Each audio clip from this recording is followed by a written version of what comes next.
Hello everyone, my name is Prudence. I am a chartered accountant and an entrepreneur. Welcome to my YouTube channel.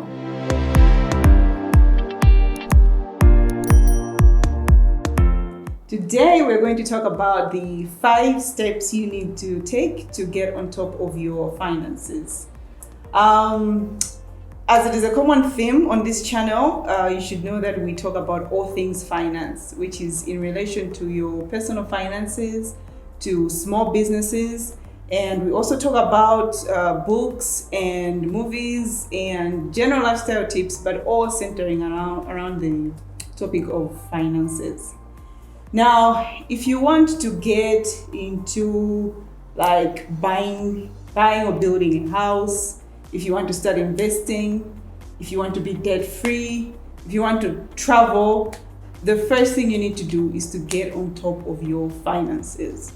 So the first step in getting towards the goal of getting on top of your finances is to change your mindset.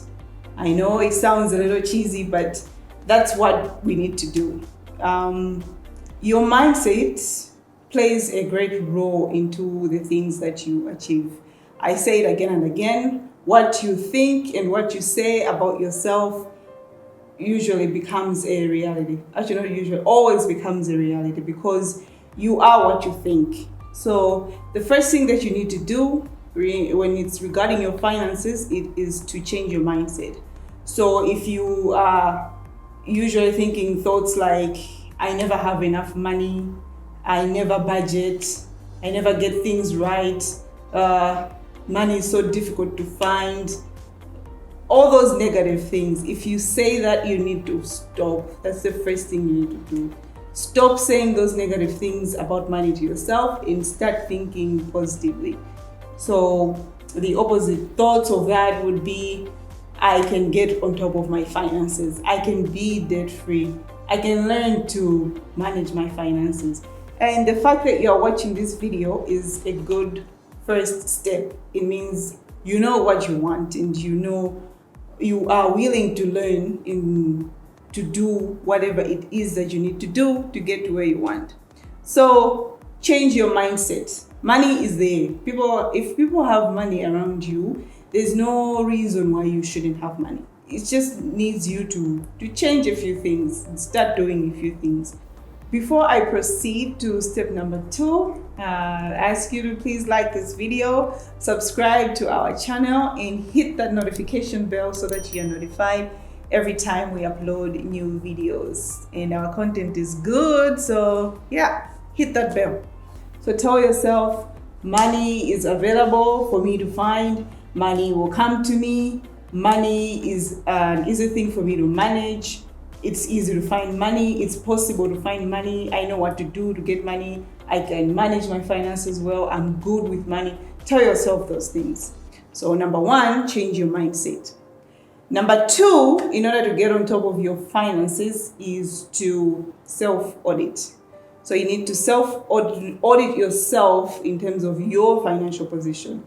Companies usually have a balance sheet, which is the statement that tells you the position of the company, their debts, their assets. So that's the same thing that you need to do. You need to self-audit. So number 1, you need to look at your incomings, your income, your earnings. How much do you make? How often do you make it? And for the purposes of this video, we're going to be talking about a monthly basis. So how much do you make per month? Now you need to look at all your sources of income. Are you employed? Do you do freelance work? Do you have a business? So look at all those areas, or it's the combination of those 3. So look at all the areas that you earn your income from. List them down and the amounts which that you make per month. So look at your earnings. Number 2, you need to look at your expenses. So list everything from your essentials to the luxuries. So the essentials would be your rent, your water, your electricity, your transport, fuel, your food. So list that down. Luxuries, now we're saying luxuries. It could be your I don't know, your DSTV subscription. No, it's something you can live without. Your maybe your weekly trips. Maybe you like traveling outside. So just list down everything that you spend per month. Those are your expenses. If you already have some investments, then list those down as well. Whatever it is that you save, whether you have an insurance policy, whether you have a certain group where you save money at. So list that down and how much you have there. That's your investments and your savings. If you have those, you have to list those down. And the fourth thing is to list down all your debts. Now, I know this exercise is very difficult for a lot of people. We tend to hide when it comes to debt, especially when you know that it's a lot and you don't know where to start from. We hide and we prefer not to know what it is we owe, who we owe, and so we just let it linger in our heads. But the exercise of writing it down is a good first step in clearing those debts. So as overwhelming as it might be, you need to face your fears, because you're a grown-up and that's what grown-ups do. Face your fears and list those debts down. When you list them, more often you actually feel a sense of relief and like it's not that bad. You may think it's that bad in your head, but when you list them down, you feel that, you know what, I think it's okay. I may know where to start from. So list them down and don't round up your debts. Write the exact figures. If it's 400, 799.87, don't round it up to 500. Just put the exact amounts. That exercise will greatly assist in getting you to the next step. So the self-audit, that's where you want to know the position where you're at. So that's your income, you list those down, your expenses, your savings or investments, and all your debts. List all those down. And then you get to step number 3 of getting on top of your finances. Step number 3 is for you to write your vision. What is it that you want to achieve? Where is it that you want to be at the end of the year, at the end of 2, 3, 5 years? Where do you want to be at? And be as real as you can be. Don't hold yourself back by only listing the things that you think you can achieve now, depending on what you have now. Just list down everything. Be free. Go wild up in your head. List everything. The house you want to buy or build, the car that you want to be driving, the schools you want your children to be going to, the kind of investments you want to make. Just list everything down. This is an exercise that will help you envision and help you see where things could be. Don't limit yourself, as I have said, because when you see yourself that you can be somewhere, it's easier to now plan and to do research and see where and what it is that you can do to get there. And it will boost you up a bit. It will give you some sense of confidence. It will give you, as long as you let yourself really, really dream freely, it's going to give you a sense of hope. So that's what the vision is all about. You need to list down everything freely.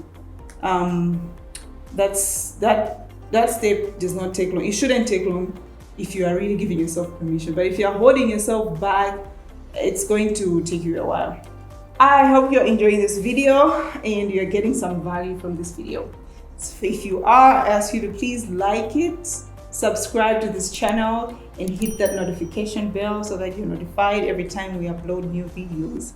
When you subscribe, it helps our channel grow, in that it also helps the YouTube algorithm to suggest this video to other like-minded individuals like you who would also want to learn the same information that you're learning here. So if you subscribe, you're caring and you're letting other people know there's good stuff out there so that they can also learn. So subscribe. Step number 4 is to now plan. So that vision that you have elaborated in your notebook or on your computer, and you have to write it down. I forgot to say that you need to write it down. Don't leave it in your head. Write it down. So that after that vision that you've written down, you now need to plan. Now, a plan is to take that vision and break it down into manageable chunks.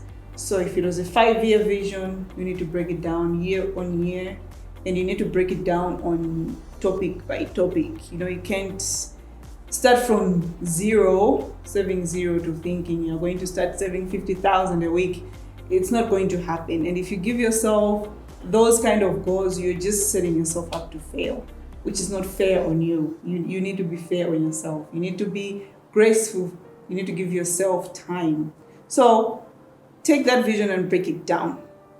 You need to plan to, say, for example, you want to now start saving. You were at zero now. I think one of my goals is to at least save. I should not spend all my money.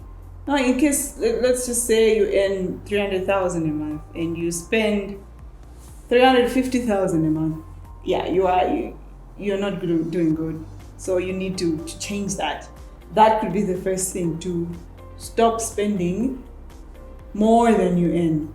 Okay? So small goals only. So for example, in the planning stage, one of the things that you need to do is to use budgeting. You need to start budgeting. If that's something you're not doing, that's something that you need to start like yesterday. So one of the tools under planning is to budget.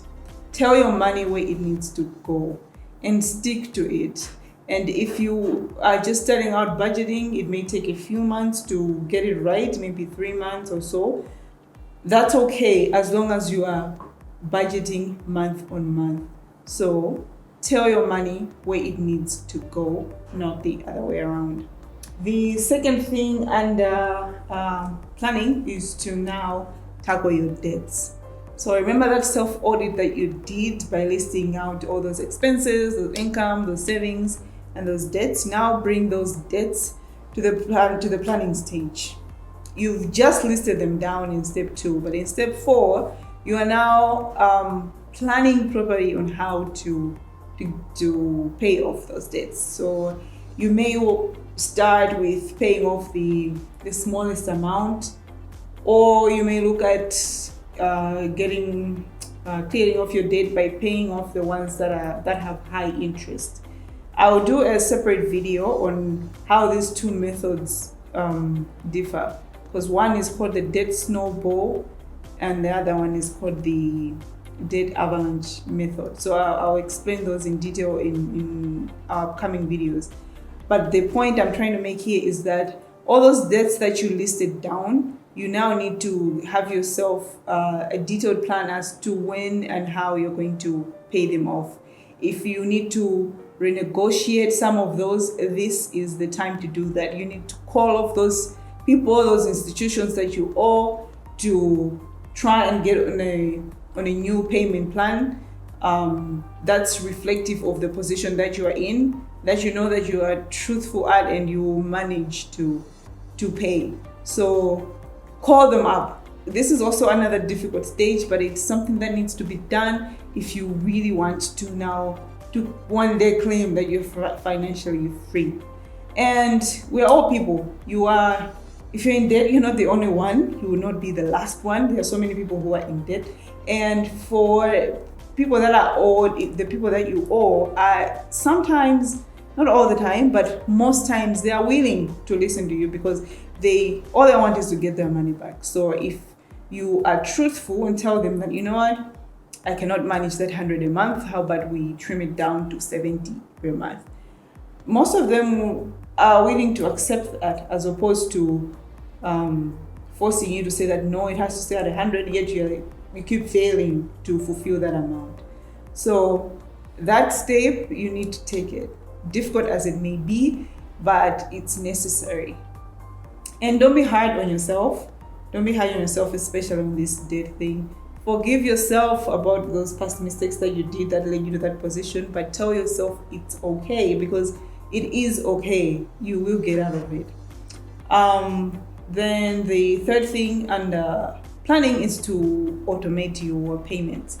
So once you do that budget, you know how much rent, how much water, like all your standard bills. And then number 2, you also know all the amounts that you need to allocate to which kind of debt. The third thing is to now automate those payments. Thinking about finances all the time can be overwhelming.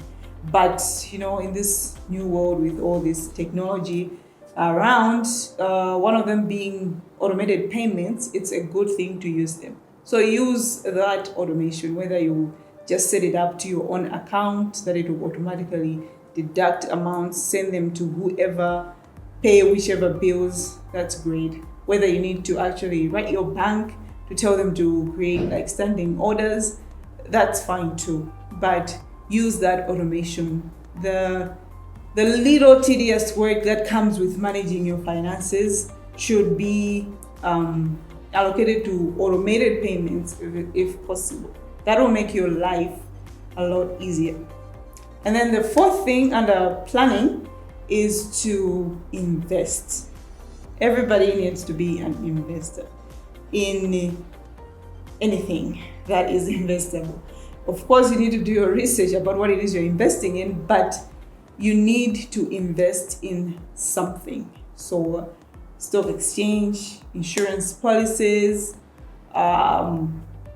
pension funds, you need to invest. So that way you create a spirit of the habit of saving.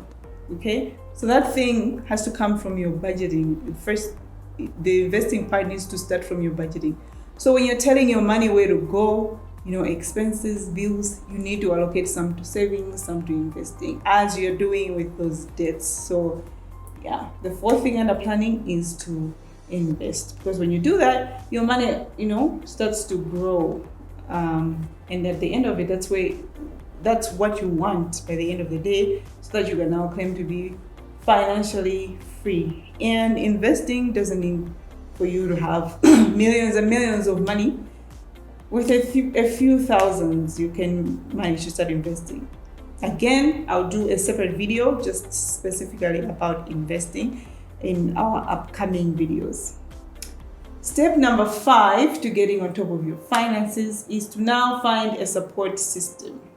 This money journey can be a lonely journey, but it's good to find, an accountability partner, to have somebody check on you, somebody keep you accountable about the goals that you wrote down. So it could be your spouse, it could be your partner, it could be your friend. Just tell them, what, I'm trying to cut down on, buying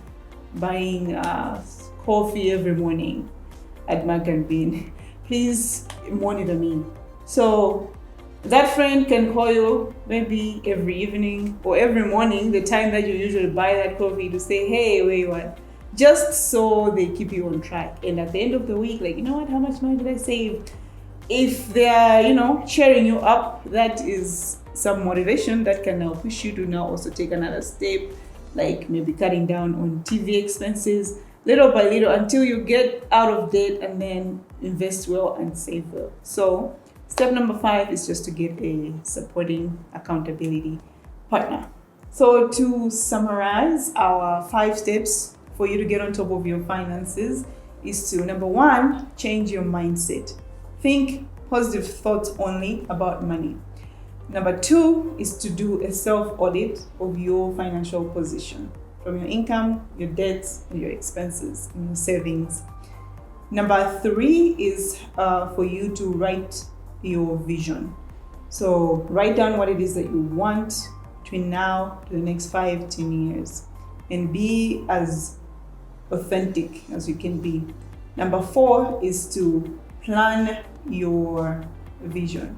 So you break it down and you plan it through budgeting, through tackling your debts, and through investing, and through automation.